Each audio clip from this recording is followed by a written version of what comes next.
যাবতীয় প্রশংসা সেই মহান আল্লাহ পাকের জন্য, যিনি ইসলামকে কমপ্লিট করেছেন কিয়ামত কাল পর্যন্ত আগত সকল মানব এবং দানব প্রাণীকুল সৃষ্টি জগতের কল্যাণের জন্য।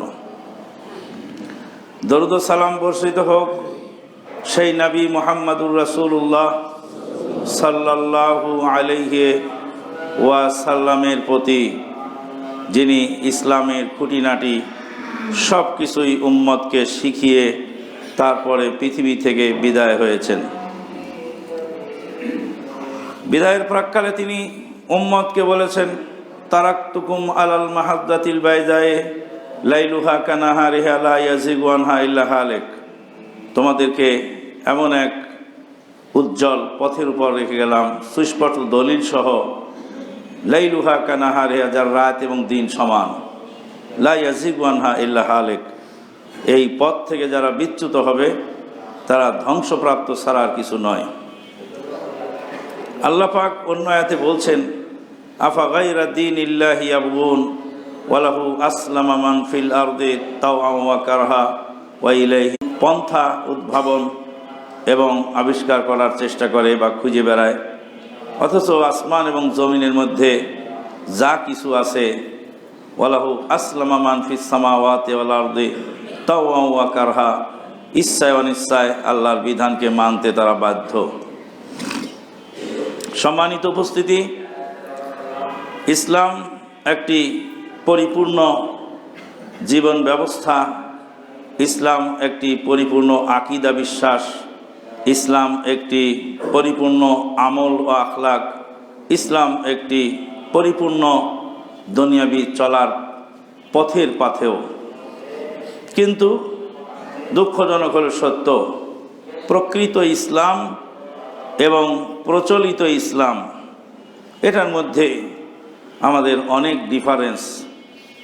আকীদা বিশ্বাসের ক্ষেত্রেই হোক, আর আমলের ক্ষেত্রেই হোক, আর ব্যবহারিক জীবনেই হোক, প্রত্যেকটা জায়গাতেই আমরা দেখতে পাচ্ছি দারুণ একটি ফারাক, যার ফলশ্রুতিতে আমরা প্রতিনিয়ত ক্ষতিগ্রস্ত হচ্ছি।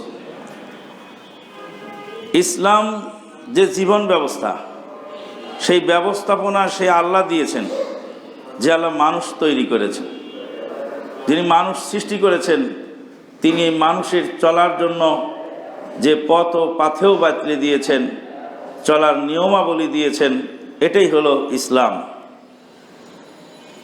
আল্লাহ রাব্বুল আলামিনের আনীত বিধান, আসমানি বিধান, ওহীর বিধান, এই ওহীর বিধানে মানুষ চললে সুশৃঙ্খলভাবে চলতে পারে। আর যদি মানুষের তৈরি করা রসম রেওয়াজ, কুসংস্কার, কৃষ্টি কালচারের ভিত্তিতে চলার চেষ্টা করে, প্রতিনিয়ত সে হোঁচট খায় এবং ক্ষতিগ্রস্ত হয়। আল্লাহ রাব্বুল আলামিন আদম আলাইহিস সালামকে সৃষ্টি করেছিলেন উপরে আসমানে, তাকে সৃষ্টি করে জান্নাতে রেখেছিলেন, জান্নাত থেকে বিতাড়িত করেছিলেন তার একটি ভুলের কারণে। আল্লাহ রাব্বুল আলামিন যেদিন আসমান থেকে, জান্নাত থেকে আদম আলাইহিস সালাম এবং মা হাওয়াকে বিতাড়ন করেছিলেন, সেদিন আল্লাহ পাক চূড়ান্ত ঘোষণায় বলেছিলেন, কুলনাহবিতু মিনহা জামিআ। আউযু বিল্লাহি মিনাশ শাইতানির রাজীম। কুলনাহবিতু মিনহা জামিআ ফাইম্মা ইয়াতিয়ান্নাকুম মিন্নি হুদা ফামান তাবিআ হুদায়া ফালা খাউফুন আলাইহিম ওয়ালা হুম ইয়াহজানুন। আল্লাহ পাক বললেন যে আমি বলেছিলাম তোমরা সব নিচে নেমে যাও, জান্নাতে থাকার উপযুক্ত তোমরা নও, নেমে যাও নিচে। ফাইম্মা ইয়াতিয়ান্নাকুম মিন্নি হুদা, আমার পক্ষ থেকে তোমাদের জন্য আসবে একটি গাইডলাইন, হেদায়েত, হেদায়েতের আলোকবর্তিকা, চলার নির্দেশিকা। ফামান তাবিআ হুদায়া ফালা খাউফুন আলাইহিম ওয়ালা হুম ইয়াহজানুন। যারা আমার নির্দেশ মেনে চলবে তাদের ভয়ও নাই, চিন্তাও নেই, ভয়ও নেই, চিন্তাও নেই। আকাশে বিমান ওড়ে, কিন্তু তার কন্ট্রোল রুম থাকে জমিনে। রাডারের মাধ্যমে বিমানকে ফলো করা হয় এবং তাকে গাইডলাইন দেওয়া হয় কোন রানওয়েতে তুমি নামবে, কিভাবে তুমি নামবে, কতক্ষণ পরে নামবে, এয়ারপোর্ট বিজি আছে না রানওয়ে প্রস্তুত আছে। এই যোগাযোগ জমিন থেকে বিমানের সাথে হতে থাকে। যেভাবে গাইড দেওয়া হয় সেই গাইড অনুযায়ী যদি বিমানটা ল্যান্ড করে, আল্লাহর ফজল কর্মে সহি সালেম বিমান নেমে আসে, মাটির মানুষ আসমানে ভ্রমণ করে আবার ফেরত চলে আসে।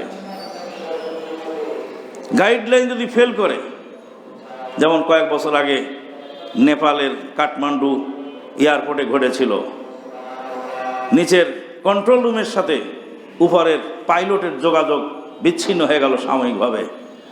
তাকে দেওয়া হলো একটা লাইন, একটা রানওয়ে ব্যবহার করার জন্য, কিন্তু তিনি বুঝতে না পেরে ভুল রানওয়ে বিমান ল্যান্ড করলেন, বিধ্বস্ত হলো বিমান, অসংখ্য মানুষের প্রাণ নাশ হলো। তাহলে আকাশে বিমান ওড়ে, কন্ট্রোল রুম জমিনে থাকে, মানুষ জমিনে চলবে, তার কন্ট্রোল রুম আসমানে।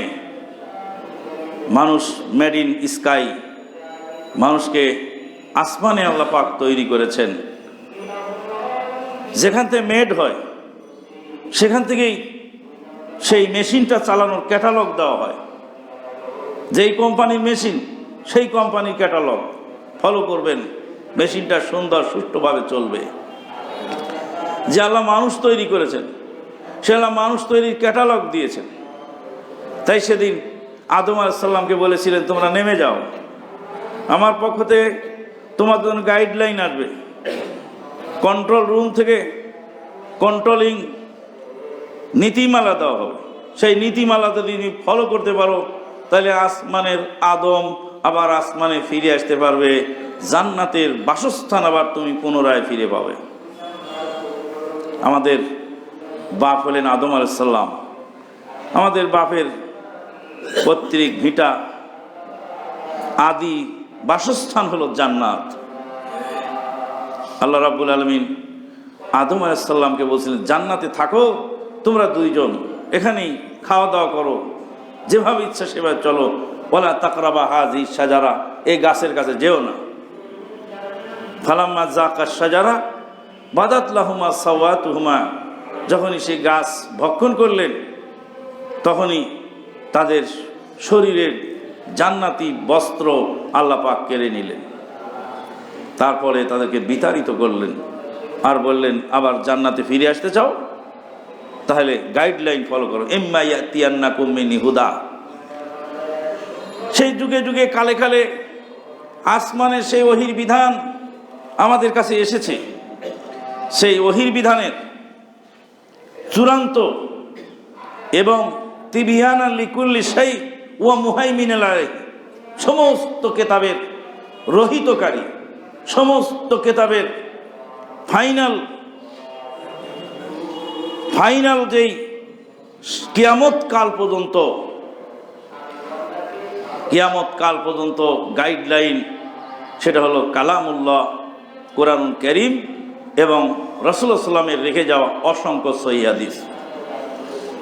আজকে আকীদায় বলেন আর আমলে বলেন আর ব্যবহারিক জীবনে বলেন, আমরা অনেক দূরে চলে গেছি।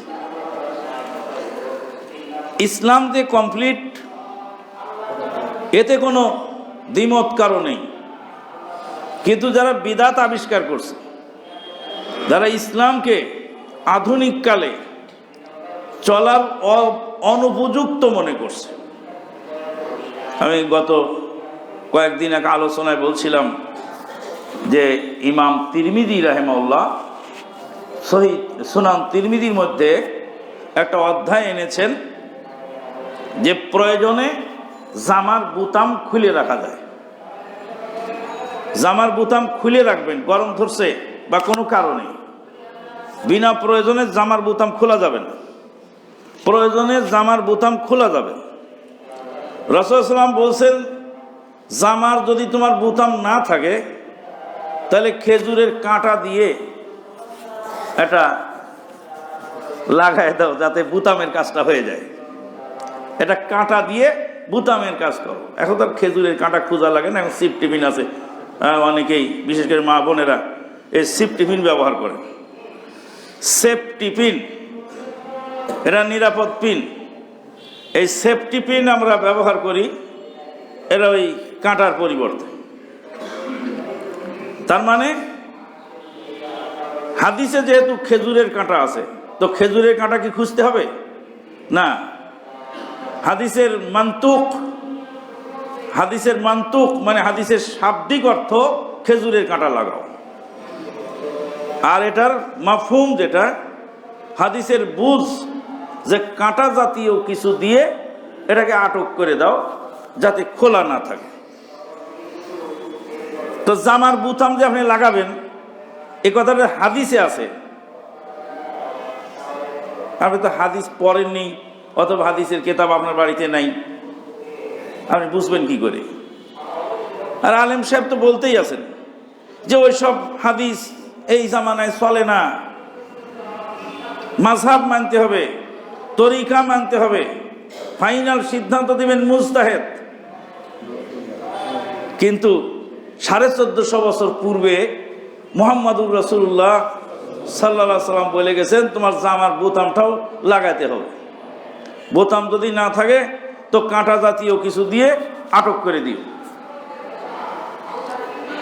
হঠাৎ গরম ধরেছে, একটু বোতামটা খুলতে হবে, বা অন্য কোনো কারণে জামার বোতামটা একটু খোলা লাগবে, সেটা যে খুলবেন সেটারও অনুমতি ইসলাম দিয়ে গেছে।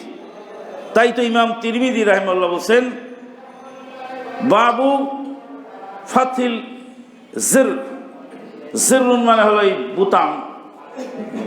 বোতাম খোলার, বাবুর রুখসাতে ফি ফাথিল জির, জামার বোতাম যে আপনি খুলবেন সেটার অনুমতি ইসলাম দিয়েছে। সেই বিষয়ে ইমাম তিরমিজি রাহিমাহুল্লাহ অধ্যায় চয়ন করলেন। আপনি হাদিস পড়তে গেলে আশ্চর্য হয়ে যাবেন। পানাহারের শিষ্টাচার, তার ভিতরে ইমাম তিরমিজি রাহিমাহুল্লাহ বলছেন যে 2টা খেজুর একত্রে খেতে পারবেন না। সঙ্গী সাথী আছে, একসাথে খাচ্ছেন, সবাই একটা করে মুখে দিচ্ছে, আপনিও একটা করে মুখে দিবেন। 2টা যদি খান একসঙ্গে, মানে অপর সাথীর চেয়ে যদি বেশি খান, তাহলে তার কাছে অনুমতি নিতে হবে। ভাই আমি ক্ষুধার্ত আছি, আমি একটু বেশি খেলাম, আপনাদের কারো আপত্তি নেই তো? ভাই ডিম একটা বেঁচে গেল, এটা আমি খেয়ে নিলাম, আপনাদের কারো আপত্তি নেই তো? ভাই আমি গরুর গোশত খেলাম না, এজন্য মুরগি 2 পিস নিলাম, কারো আপত্তি নেই তো? আল্লাহু আকবার, সুবহানাল্লাহ। রাসূল সাল্লাম বললেন, কুল মাইয়ালিক, সামনে থেকে যেটা আছে সেটা খাও। ডানে বামে দূরে আরেকজনের সামনের অংশ নিয়ে খাওয়া যাবে না। এই ক্ষেত্রে আমার দেশের লোকের দারুণ একটা সমস্যা আছে, সেটা হলো এই যে এই পাশের লোকের খাওয়া শেষ হয়ে গেছে, গোশত কমে গেছে খেয়ে, ওই পাশে গোশত পড়ে আছে, খাওয়ার লোক নেই, ওনারা যার যার মতো সেই খেয়ে যাচ্ছেন, আর ইনাকে তো ওই পাশে আনা নিষেধ। তা আপনার দায়িত্ব কি? আপনার দায়িত্ব হলে এই পাশ থেকে ওই পাশে সরিয়ে দেওয়া, যেটা তাবলিগ জামাতের ভাইয়েরা বলেন, নিজে কম খাইয়া অপরকে বেশি খাওয়াই। ওই খাওয়ার সময় ঠেলাঠেলি করে, ধাক্কা এদিক দেয় ওদিক দেয়। তা আপনার অংশে বেশি আছে, আপনি খাচ্ছেন না বা আপনার প্রয়োজনীয়তা নেই, আপনার পার্শ্ববর্তী অংশে কমে গেছে, আপনি এটাকে উঠায় ওই পারে দিয়ে দিবেন। গোশতের টুকরাগুলি ওই পারে পার করে দেন, যেটা আরব দেশের লোকেরা করে থাকেন। যখন বুঝতে পারেন যে আমাদের সাথে ক্ষুধার্ত লোক আছে, তাদের একটু বেশি খাবার প্রয়োজন, তখন ওনারা আস্তে আস্তে খেতে থাকেন আর আঙ্গুল চাটতে থাকেন। আর এই গোশতের পিসগুলি ওই পারে যারা ভালোভাবে খাচ্ছেন বা যাদের খাওয়া দেখে বোঝা যাচ্ছে এই লোকটা ক্ষুধার্ত আছে, তাদের সামনে দিয়ে বলছেন, তাশা ইয়া রাজুল তাশা, তাগাদ্দা ইয়া রাজুল তাগাদ্দা। এ বাবা খাও খাও, তুমি খাও, লাঞ্চ করো, তাগাদ্দা ইয়া রাজুল তাগাদ্দা, তাশা ইয়া রাজুল তাশা, রাতের খাবার খাও, খাও বেশি করে খাও, এটা দিলাম এটা খাও। এটা হলো ইসলামের শিষ্টাচার।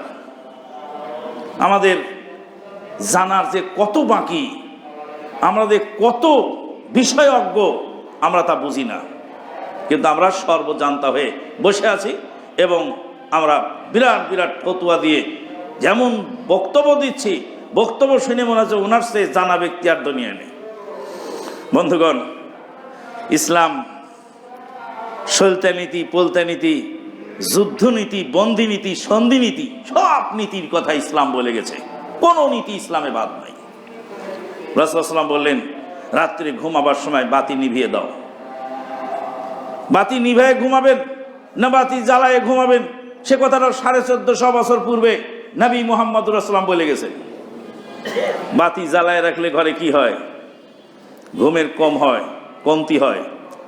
মেডিকেল সায়েন্স বলছে, ঘুম যদি সুন্দরভাবে হতে হয় তাহলে আওয়াজ মুক্ত হতে হবে এবং অন্ধকার হতে হবে। মানুষ যখন ঘুমায় তার ব্রেন থেকে যেই রসটা ক্ষরণ হয়, যেই রসটা তার ব্রেন থেকে বের হয়ে নার্ভের ভিতরে ঢোকে, নার্ভের ভিতরে গিয়ে নার্ভকে দুর্বল করে দেয়। আর নার্ভ যখন মানুষের, নার্ভ মানে অনুভূতি, যেটাকে শউর বলা হয় আরবিতে, মানুষের অনুভূতি যখন ল্যাপস হয়ে যায়, দুর্বল হয়ে যায়, তখন মানুষ ঘুমিয়ে পড়ে। যারা সেন্সলেস, ঘুমটা হলো অর্ধেক সেন্সলেস। আল্লাহ পাক বলছেন, আউযু বিল্লাহি মিনাশ শাইতানির রাজিম, আল্লাহু ইয়াতাওয়াফাল আনফুসা হিনা মাউতিহা ওয়াল্লাতী লাম তামুত ফী মানামিহা ফায়ুমসিকুল্লাতী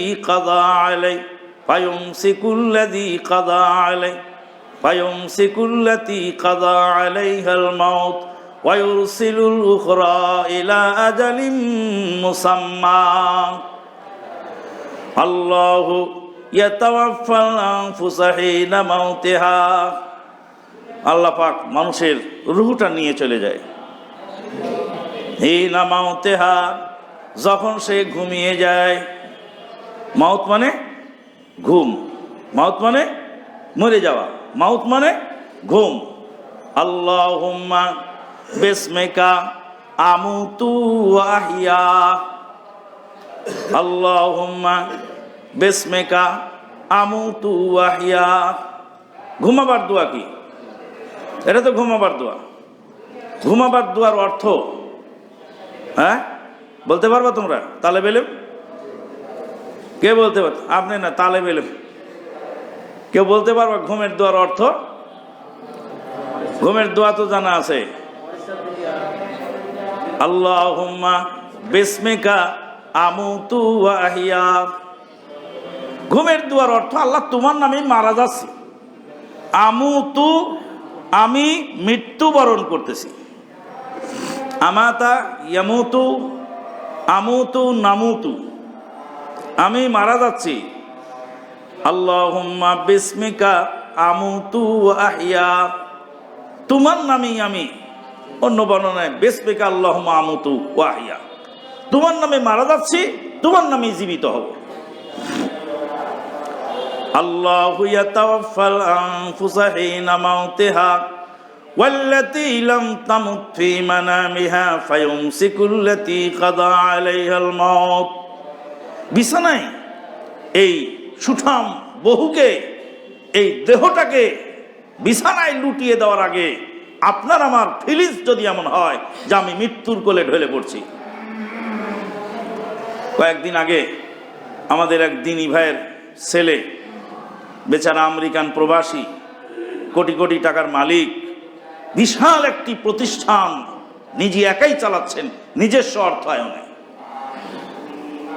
সেই বেচারা আছে আমেরিকায়, আর তার ছেলে বাংলাদেশে এশার সালাত পড়ে ঘুমিয়ে গেছে। সেই ঘুমে চিরঘুম, তারপরে আর ঘুম থেকে জেগে ওঠে নাই। আল্লাহ পাক বলছেন তাই, আল্লাহ তার উপর রহম করুন, আল্লাহ তাদেরকে ধৈর্য ধারণ করার তৌফিক দান করুন। আল্লাহু ইয়াতাওয়াফাল আনফুসা হিনা মাউতিহা ওয়াল্লাতী লাম তামুত ফী মানামিহা ফায়ুমসিকুল্লাতী কাযা আলাইহাল মাউত ওয়া ইউরসিলুল উখরা ইলা আজালিম মুসাম্মা। যার মৃত্যুর ফয়সালা হয়ে যায় আল্লাহ তার রুহুটা রেখে দেন।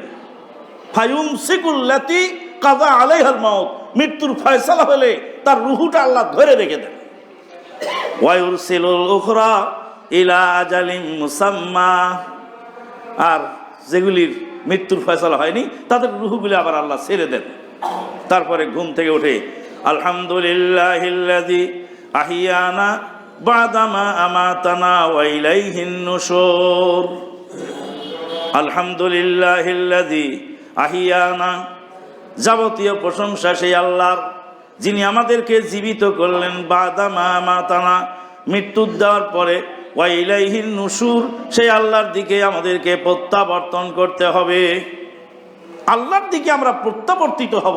ওয়া ইলাইহিন নুশুর। আলহামদুলিল্লাহিল্লাযী আহিয়ানা, যাবতীয় প্রশংসা সেই আল্লাহর যিনি আমাকে জীবিত করলেন, বাদামা আমাতানা, আমাদেরকে মৃত্যু দেওয়ার পর।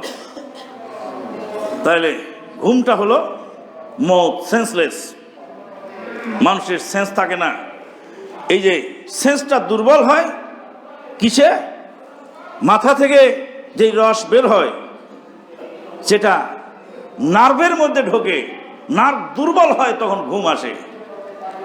কিন্তু ব্রেন থেকে সেই রস বের হয় না ততক্ষণ যতক্ষণ সে ক্রাউডি পরিবেশে থাকে, গোলমাল গ্যাঞ্জামের মধ্যে থাকে, তখন তার মাথা থেকে ওই জিনিসটা আসে না।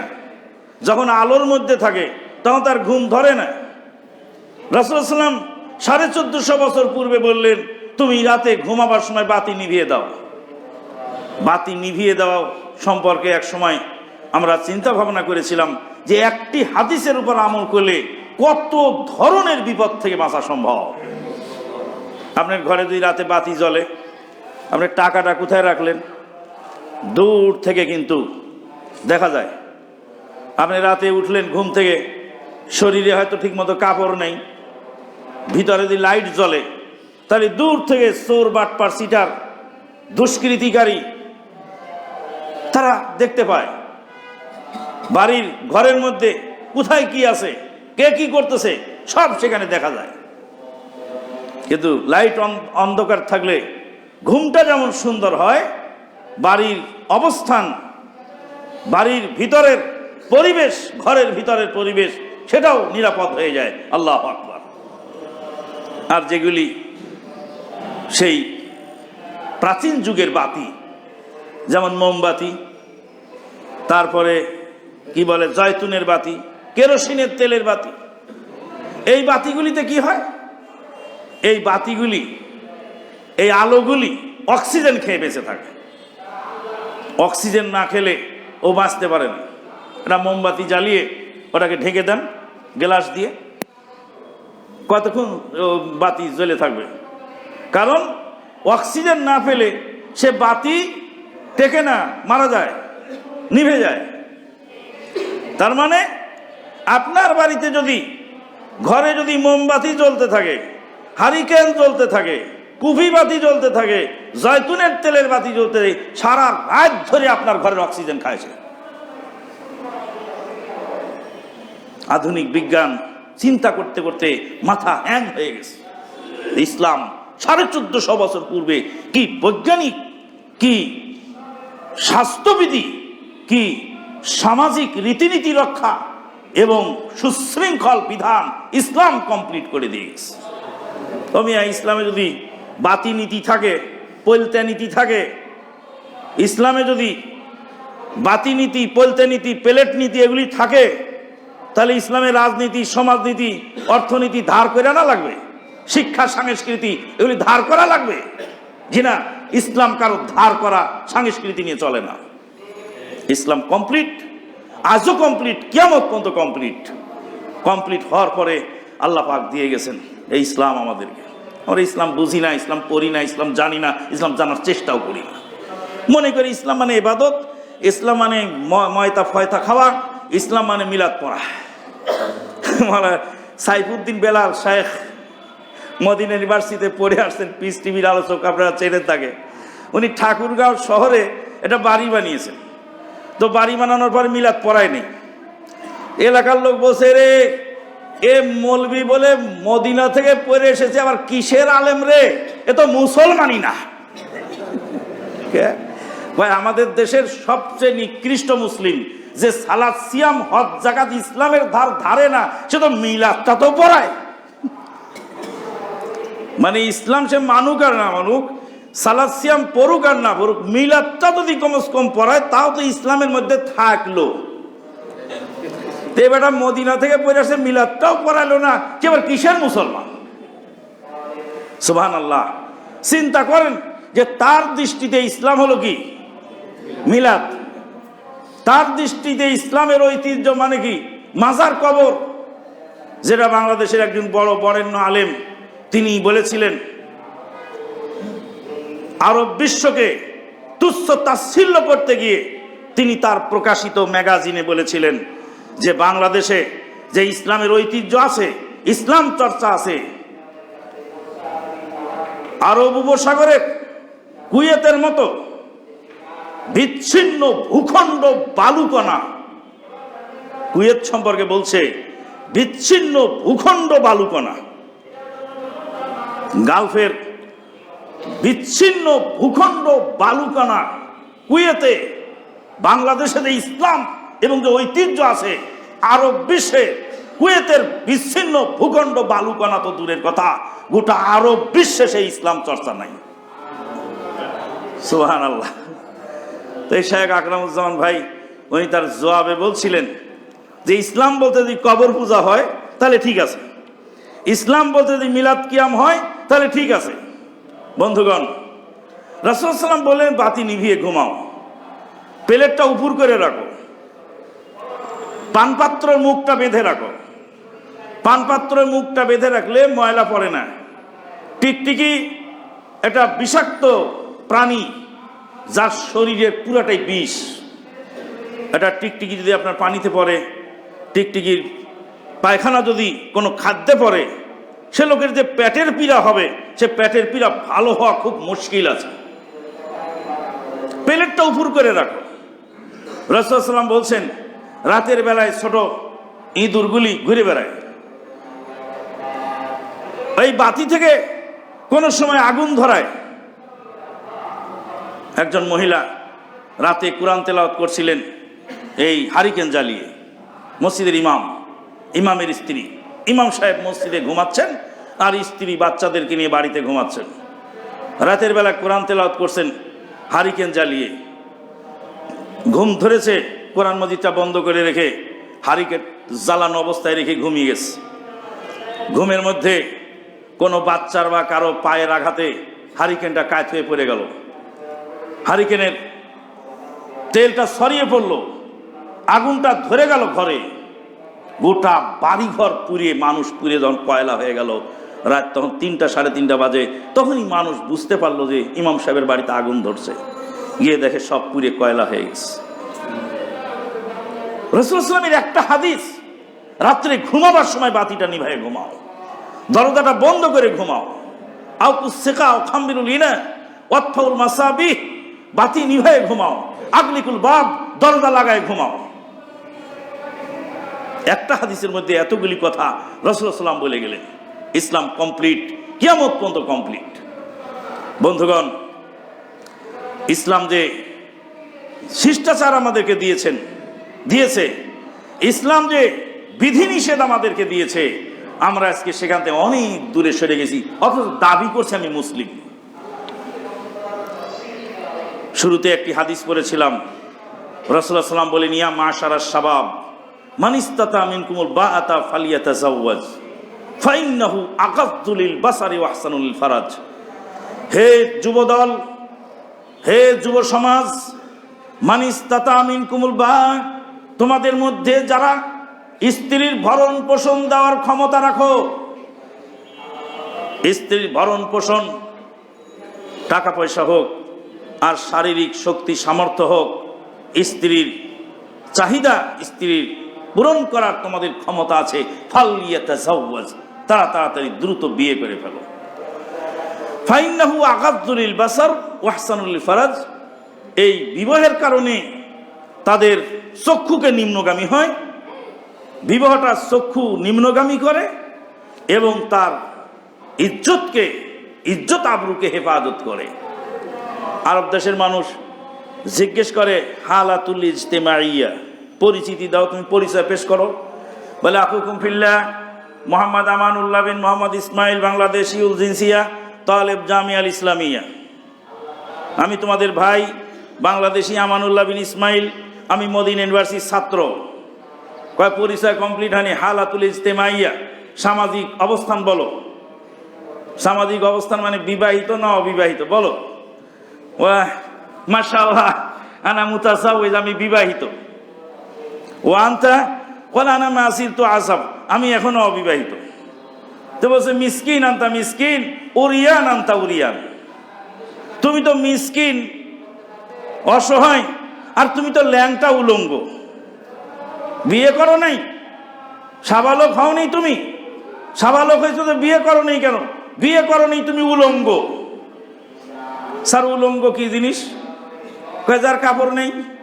আল্লাহ পাক বলছেন হুন্না লিবাসুল্লাকুম ওয়া আনতুম লিবাসুল্লাহুন্না, তারা হলো তোমাদের পোশাক, তোমরা হলো তাদের পোশাক। পোশাক কিনতে দেরি হচ্ছে কেন? আর উলঙ্গ কত বছর থাকবা? কত বছর হলে তুমি সাবালক হবে? তোমার বাপকে ভালো করে বলো, তোমার বাপকে বলো যে আমি এত বছরের সাবালক হব। তোমার অভিভাবককে বলো আমি এত বছরের সাবালক হব। আল্লাহু আকবার, সুবহানাল্লাহ বিহামদিহি। হাজার হাজার লক্ষ লক্ষ কোটি কোটি যুবক যুবতী আজকে নিদারুণ কষ্টে দিনপাত করছে শুধুমাত্রই জাহিলিয়াতের কারণে। সমাজের যে জাহিলিয়াত চালু আছে, রাসূলুল্লাহ সাল্লাল্লাহু আলাইহি ওয়াসাল্লাম বলছেন যেই বিয়েতে খরচ কম হয়, যেই বিয়ে সহজলভ্য হয়, সেই বিয়েতেই বরকত। নবী বলছেন বরকত হয় সেই বিয়েতে যে বিয়ে সহজে হয়। যেই বিয়ের খরচ কম সেই বিয়েতে বরকত। নবী বরকতের রাস্তা বললেন, খরচ কম, আর আপনি লক্ষ লক্ষ টাকা নষ্ট করতেছেন বিয়ে অনুষ্ঠানে।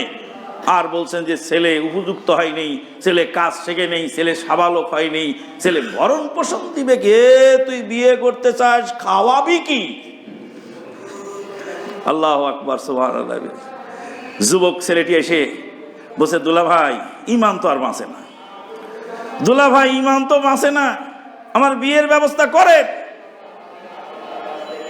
জামাই বলছে শাশুড়িকে যে আমার শ্যালক তো বিয়ে করতে চায়। শাশুড়ি বলছে ও তো নিজেই খেতে পায় না, ও খাওয়াবে কি? জামাই জিজ্ঞেস করছে শাশুড়িকে, আপনার ছেলে কি আপনার বাড়িতে খায় না? বলে হ্যাঁ খায়। তো তা আপনার বাড়ির খাওয়াগুলি ছেলে যে বাড়িতে খায়, ছেলে যদি আরো 3 বছর চাকরি না পায় তাহলে আপনার বাড়িতে খাবে না? ফ্রি খাওয়াবেন না? বের করে দিবেন? তা তো খাওয়াবই। মেয়ের বাপকে বলছে তোমার মেয়েকে বিয়ে দাও। বলে বেকার ছেলের কাছে কি বিয়ে দেবো? তো ছেলেটা চাকরি পেতে আরো 3 বছর লাগবে। যেই ছেলে তোমার মেয়ের ভবিষ্যৎ স্বামী হবে, সেই ছেলের চাকরি পেতে আরো 3 বছর লাগতে পারে। সেই 3 বছর তোমার মেয়েকে খাওয়াবে না? বলে খাওয়াবো তো। বলে এই 3 বছরের খাবার মেয়ে সহ জামাই বাড়ি পাঠিয়ে দাও। আর না জামাইয়ের মাকে বলো যে তোমার 3 বছরের খোরাক তোমার ছেলে সহ আমার বাড়িতে পাঠিয়ে দাও। ঘর জামাই থাকা যে হাদিসে নিষেধ আছে। কিসের হাদিস তুমি জানো না তো কিছু? কোরআনে আছে ঘর জামাই থাকা যায়, কোরআনে আছে ঘর জামাই থাকা যায়। দলিল দলিল মুসা আলাইহিস সালাতু ওয়াস সালাম এবং তার শ্বশুর শুআয়ব আলাইহিস সালাম। মুসা আলাইহিস সালাম ছাগলের রাখাল ছিলেন, ছাগলের রাখালি করেছিলেন কার বাড়িতে? কয় বছর? 8 বছর শর্ত দিলেন মুসা আলাইহিস সালামের শ্বশুর। বলে 8 বছর ছাগল রাখাবি বেটা, তারপরে তোরে মেয়ে দিব। আর এখনকার জামাইরা শ্বশুরে মোষ রাখায় নিতে চায় যে শ্বশুর তোমার মেয়েকে বিয়ে করলাম, তুমি আমার মোষটা রেখে দাও, তারপর তোমার মেয়েটাকে বিয়ে করব। আর শুআয়ব আলাইহিস সালাম কি বললেন? 8 বছর ছাগল রাখ, ঘুষি মেরে মানুষ মেরেছিস মিশরে, তারপরে এসেছিস মাদায়ানে। এত মেজাজ কোত্থেকে আসে? নবুয়ত পাবি ছাগল রাখ, আগে ছাগল রেখে মেজাজ ঠান্ডা কর। 8 বছর ছাগলের ট্রেনিং হলো মুসা আলাইহিস সালামের, ছাগল রেখে বেড়ায়। ছাগল যারা রেখেছেন তারা জানেন কত কঠিন কাজ ছাগল রাখা। আমরা ছোটকালে ছাগল রাখতাম, আমরা দেখেছি। মুসা আলাইহিস সালাম ছাগল রাখলেন শুআয়ব আলাইহিস সালামের বাড়িতে, যার থাকার জায়গা নেই, যার খাওয়ার জায়গা নেই, যার বসার জায়গা নেই, সে শ্বশুরের খামারে কাজ করে খাবে, ঘর জামাই থাকবে, দলিল কোরআনের আয়াত। তারপরে হুজুর সাহেব বলছে শ্বশুর বাড়িতে 3 দিনের বেশি খেলে আবার টাকা দিয়ে দেওয়া লাগবে। বিদ্যাও নেই, বুদ্ধিও নেই, এসব আলেমদের বিদ্যাও নেই, বুদ্ধিও নেই। শ্বশুর বাড়িতে 3 দিনের বেশি খেলে টাকা দিতে হবে মানে? আল্লাহ নবীর স্ত্রী মা আয়েশা সিদ্দিকার চরিত্রে যখন কলঙ্ক লেপন করা হলো, আল্লাহ নবী যে মা আয়েশা সিদ্দিকাকে বাপের বাড়ি পাঠিয়ে দিলেন, বলেন বাপের বাড়ি যায় থাকো। বাপের বাড়িতে 1 মাসের অধিক কাল তিনি থাকলেন। কোন আলেম প্রমাণ করতে পারবে যে আল্লাহ নবী শ্বশুরকে টাকা দিয়েছিল? যে আপনার মেয়ে আপনার বাড়িতে 1 মাস থাকলো, 3 দিনে বেশি তো খাওয়া যায় না, তো এই 3 দিনে বেশি যে খাইলো সেই বাকি টাকাটা নেন, পেমেন্ট নেন। শ্বশুর কি হোটেল খুলেছে নাকি যে শ্বশুরকে পেমেন্ট দিয়ে তারপরে শ্বশুরের মেয়ে খাবে কয়দিন? শ্বশুরের মেয়ে যদি শ্বশুর বাড়িতে রাখে আর শ্বশুর যদি স্বেচ্ছায় খাওয়ায়, তা আপনার সমস্যাটা কি? কোনো সমস্যা নাই। আজকে সমাজটাকে কলুষিত করছে, জেনা ব্যভিচার ছড়িয়ে পড়েছে, অসংখ্য ছেলেদের জীবন যৌবন নষ্ট হচ্ছে শুধুমাত্র এই সামাজিক কুপ্রথার কারণে। বন্ধুগণ, ইসলামের এই বিবাহ, এই বিষয়ের উপরে যদি আমরা আলোচনা করি, ইসলামের বিবাহের এই নিয়ম নীতি পদ্ধতি, পাত্রী চয়ন, পাত্র চয়ন, এসব বিষয়ের উপর যে আলোচনা করি, তাহলে অনেক সময়ের প্রয়োজন। সময় পেলে আমরা বিষয়গুলি আস্তে আস্তে আপনাদের কাছে বলার চেষ্টা করব ইনশাআল্লাহ। আজকে পাত্রী চয়ন সম্পর্কে একটি কথা বলি, আজকের খুতবা ইতিরেখা টানবো ইনশাআল্লাহ। উমরে ফারুক রাদিয়াল্লাহু তাআলা আনহু ইসলাম কি শিখবেন মিকিয়াভেলির কাছে? ইসলাম কি শিখবেন মাইকেল জ্যাকসনের কাছে? ইসলাম কি শিখবেন কার্ল মার্কসের কাছে? ইসলাম কি শিখবেন হিউম হেগেলের কাছে? ইসলাম কি শিখবেন লুমার্টিনের কাছে? ইসলাম কি শিখবেন স্প্রেঙ্গারের কাছে? ইসলাম কি শিখবেন ওই সমস্ত অমুসলিম পণ্ডিতদের কাছে? না ইসলাম শিখবেন মুসলমানদের খলিফা ওমর ইবনে খাত্তাবের কাছ থেকে? ওমর ইবনে খাত্তাব রাদিয়াল্লাহু তাআলা আনহু বিয়ে করাচ্ছেন ছেলেকে। পাত্রী কোথায়? পাত্রী হলো মদিনার খেজুরের বাগানের মধ্যে মা এবং বেটি, বিধবা মহিলার মেয়ে। দুধের মধ্যে যখন রাতে পানি মিশাতে বলা হলো, মেয়ে বলছিলেন যে আল্লাহ অন্ধকারের স্রষ্টা, সে আল্লাহ অন্ধকারে দেখেন। খলিফাতুল মুসলিমিন যদি আমাদের দুধে পানি মিলানো দেখতে নাও পান, অন্তত পক্ষে খলিফা উমরের প্রভুর চোখকে ফাঁকি দেওয়া সম্ভব নয়। এই একটি কথার কারণে পুত্রবধূ হিসাবে চয়ন করলেন খলিফাতুল মুসলিমিন ওমর ইবনে খাত্তাব এই মেয়েটাকে। আর আপনি বাড়ি দেখেন একবার, ঘর দেখেন একবার, হ্যাঁ? মেয়ের বাপের কি আছে? একজন লোক অহংকার করে বলছে যে ওই মেয়ের সাথে আমার ছেলের বিয়ে ঠিক করেছো তোমরা, ওই মেয়ের বাপের যে বাড়ি ঘর, এই বাড়ি ঘরের জায়গাটুকু আমার ছেলে পেলের বাথরুম বানাতেই লাগে। কত বড় অহংকার! পুত্রবধূর হাতে তুমি মায়ের খাবে না তো আমি মায়ের খাবো? পুত্রবধূর হাতে তুমি মায়ের খাবে না তো আমি মায়ের খাবো? বিয়ে করার সময়, পাত্রী চয়ন করার সময় রাসূলুল্লাহ সাল্লাল্লাহু আলাইহি ওয়াসাল্লাম বললেন, ফাজফার বিজাতিদ দ্বীন তারিবাত ইয়াদাক। হে সাহাবী শোনো, যে যা দেখে দেখুক, কেউ অর্থ দেখে বিয়ে করে, কেউ বংশমর্যাদা দেখে বিয়ে করে, কেউ চেহারার লাবণ্য সৌন্দর্য দেখে বিয়ে করে, আর কেউ দিনদারির সৌন্দর্য দেখে বিয়ে করে। সাহাবী শোনো, তুমি দিনদারিতাকেই প্রাধান্য দাও। যদি তা না দিতে পারো, তোমার হাত ধুলায় মলিন হোক। ফাজফার বিজাতিদ দ্বীন তারিবাত ইয়াদাক, তোমার হাত ধুলায় ধূসরিত হোক, তোমার হাত ধুলায় মলিন হোক। রাসূলুল্লাহ বদদুয়া করলেন ওই লোকের জন্য যে লোক দিনদারি থেকে দূরে সরে দুনিয়াদারিকেই প্রাধান্য দিল। রাসূলুল্লাহ সাল্লাল্লাহু আলাইহি ওয়াসাল্লাম বললেন, যদি আমার এই কথা না মানো, দিনদারি যদি পছন্দ না করো, ফাজ পারবে জাতের দিন তারে বাতিয়া দাগ, তোর হাত ধ্বংস হোক, তোর হাত ধুলায় মলিন হোক। বন্ধুগণ, আল্লাহ রাব্বুল আলামিন আমাদেরকে ইসলাম বুঝার তৌফিক দান করুন, ইসলামের প্রতিটি বিধান স্বেচ্ছায় মেনে নেওয়ার তৌফিক দান করুন এবং সামাজিকভাবে, রাষ্ট্রীয়ভাবে, সার্বিক জীবনে শান্তি প্রতিষ্ঠিত করার তৌফিক দান করুন। ওয়া আখিরু দাওয়ানা আনিল হামদুলিল্লাহি রাব্বিল আলামিন।